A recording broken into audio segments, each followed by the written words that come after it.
it's Amanda. Today I'm going to be doing a May wrap-up. Yes! I have 10 books to share with you. So some of them have had dedicated videos, so I will link those in the description and in the cards here in case you're interested in like more thoughts, because I don't want to be too repetitive. So let's get into it.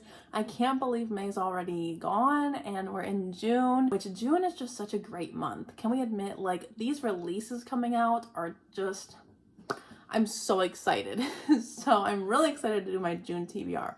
But first, I have to do this May wrap up or else like I'll never do it. So let's get started. So the first books that I just wanted to get out of the way first is Underneath the Sycamore Tree, Full Tilt, and Archer's Voice.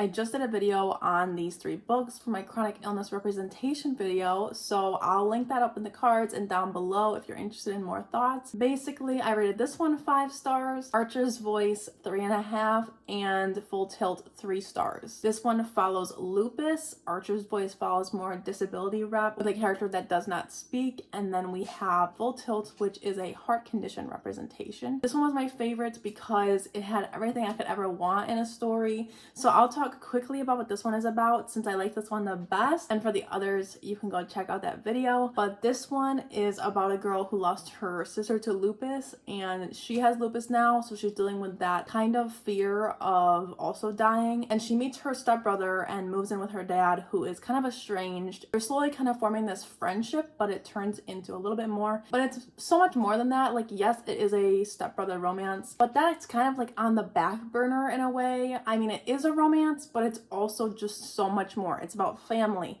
and life, and I really just think you should read it. Definitely recommend this one. And then quickly, Archer's Voice follows a girl who's running away from her past. She is going to a new town where she meets Archer, who is the town loner, and he has also a tragic backstory, so you get to learn more about that, and it's a really cute dynamic. There's a virgin hero, so if you're into that, definitely check it out. I'm not a huge fan of the virgin heroes I'm finding, but I'm not opposed to finding one that I enjoy. And then Full Tilt was following a girl who was a rock star, but she's not sure if she actually wants to be in a band or if that's just kind of the cards life dealt her. So she meets Jonah, who's her limo driver one night, and he kind of has to step in and take her home to his place because she's literally passed out and he can't get her back to where she's supposed to be because nobody's answering their phones and nobody's picking up. So he ends up forming this kind of relationship with her, and he doesn't really want to have friends or anything because he has a heart condition which is terminal, so he doesn't really want to make friends. And even more so, he doesn't want to be in a relationship at all. But she kind of complicates things and teaching him that love is really the thing that matters in life. So that was really cute. And now let's get into the other books that I read. So let's start out with another banger, which is Long Shot by Kennedy Ryan, which is a new favorite of mine,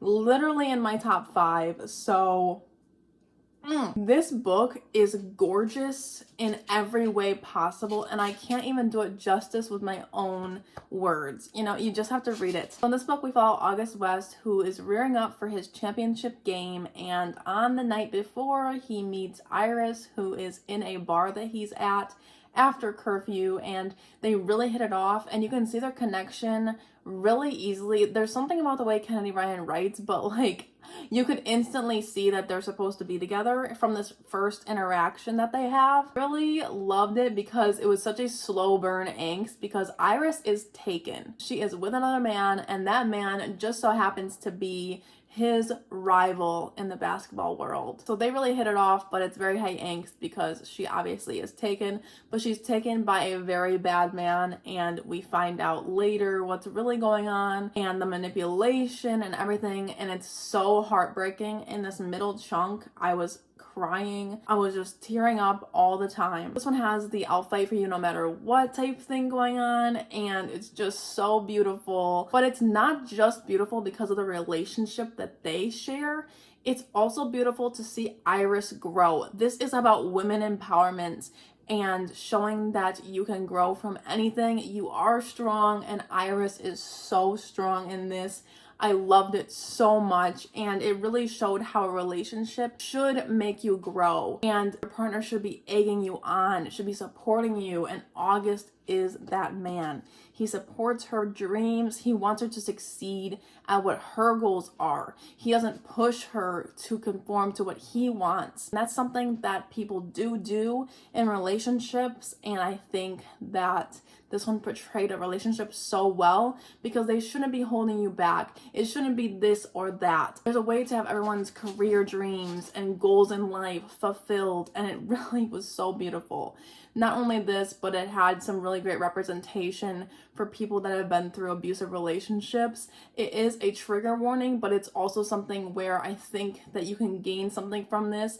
I think that it is so beautiful to show the strength of this woman and the power that she has, and to be in a relationship after this, seeing that she could let somebody in again, and it could be really great and successful, and it's just all about this amazing woman. So I just really recommend this. It's not just a sports romance. Do not think that just because it's the Hoop series, just because it has basketball in it, it is so much more than this. All right, so next I dove into Kindle Unlimited, and I really like this author, so I read 2 of her books. So I read Still Beating and Lotus. So let's talk about Lotus. Lotus was about Sydney and Oliver was kidnapped as a child. He was in the basement of this man's house for years, but he escapes, and Sydney was his childhood best friend.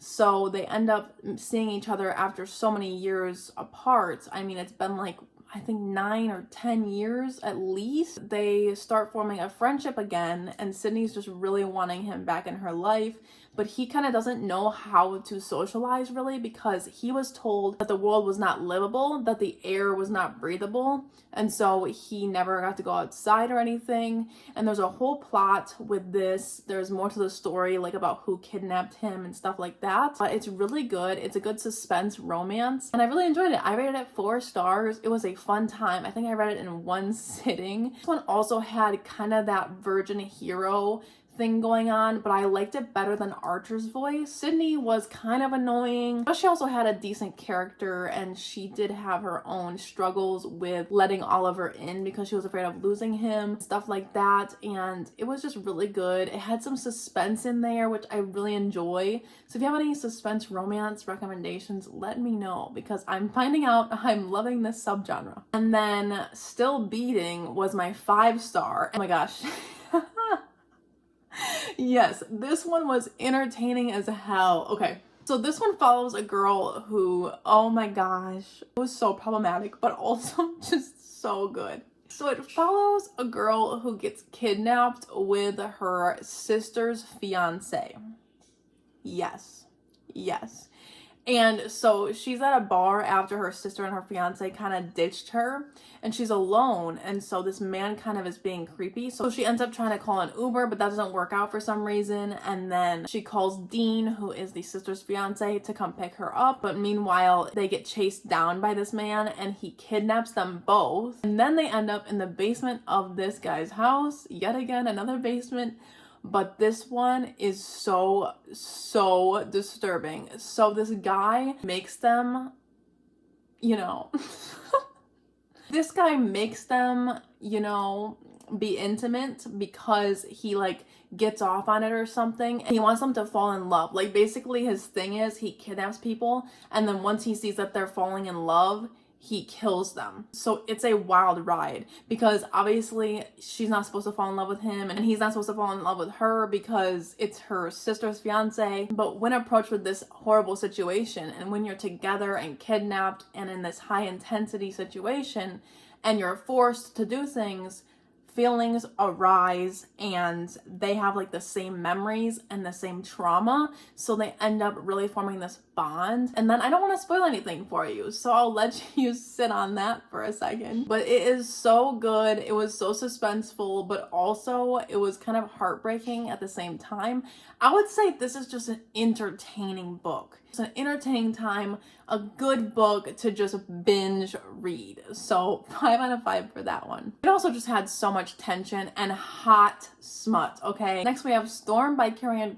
This one is a rock star romance. It's the first in a series called Embers and Ashes, I think. So in this one we follow Storm, who comes across a girl who is stranded on the side of the mountain in a snowstorm, and they end up having to be isolated together for 2 days on the top of this mountain because both their cars break down. It is a fun time. I didn't like it as much as I thought I would. I rated this one a 3 out of 5 stars, but I will say this one has really fun hurt comfort trope, and just if you like cheating in books, this one has a lot of it. The cheating in this one isn't as cringy, I guess, because the boyfriend is a piece of garbage and he treats her like absolute shit. So there's that going, and the hurt comfort comes out of that kind of. So it is nice for the heart comfort trope. I just didn't think this would stick with me very long. It was just a fun time, but I didn't really just love it. But I am looking forward to reading the next books because I think they're gonna be my taste a little bit more, especially Vandal and Asher. Next we have Second First Impressions by Sally Thorne. This one I rated 3 out of 5 stars. It wasn't my favorite, which I know a lot of people really love this.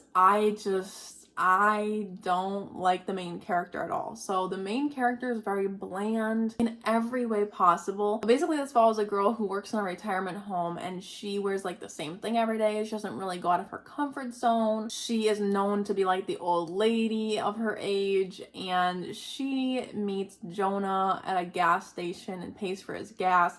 Jonah has tattoos all over it. He's supposed to be this bad boy, no commitment, but we know what's gonna happen. He ends up coming to the retirement home because it ends up his dad is the owner of the place. So he ends up getting a job there. They end up being roommates. So if you like that kind of thing, close proximity, I think you'd like this. It's kind of like a sweet romance. It was kind of boring for me and just kind of fell flat, but I did enjoy Jonah's character. He was my favorite part of the book, as well as the old ladies. But the thing was, it was very insta love in my opinion because they became friends so quickly. I thought it would be more of like a hate to love situation, but they really just formed this bond early on, and it just felt so rushed for me personally.